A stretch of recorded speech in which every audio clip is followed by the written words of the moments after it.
Now, I bring it up because I was thinking about this recently, and I was thinking it's like an analogy for a lot of people. I think we think about people that would leave a job for a better position or for more money, like the opportunity, and we talked about opportunity costs and all that in many ways. And I was thinking, is this actually better for the golfers? Because now, if you take, say, 50 people away from the PGA Tour, say maybe they're high level players, put them in this other league, doesn't that bring 50 players that might not make the cut on these other tournaments and raise them up and start helping them make more money? So even though they're not necessarily getting the live golf money, this is raising the boat for 50 additional players that maybe wouldn't get a paycheck. Point made, and I think there is some validity to that. And yeah, you could argue that, yeah, the 50 that are moving up, like you just said, are getting 10 times the paycheck they would have gotten, or if it's all about the money. And that, I think, it's a good analogy too, like you said, about career jumping, trying to figure out when is a new career, a new job, and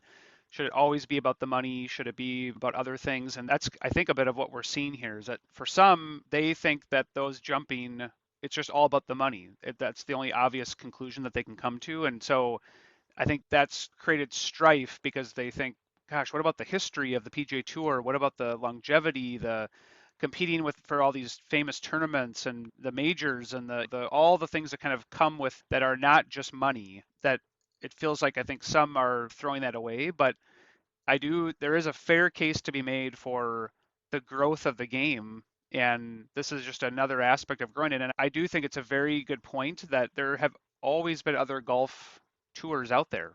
So it's interesting that this one is getting so much attention when there was already like 5 or 6 or 7 different professional golf tours, and they, even though they weren't at the level of the PGA per se, I mean, there were tons of players from the European League coming over and playing them on the PGA Tour, and PGA Tour players going to the Asian Golf Tour, and they were all professional players.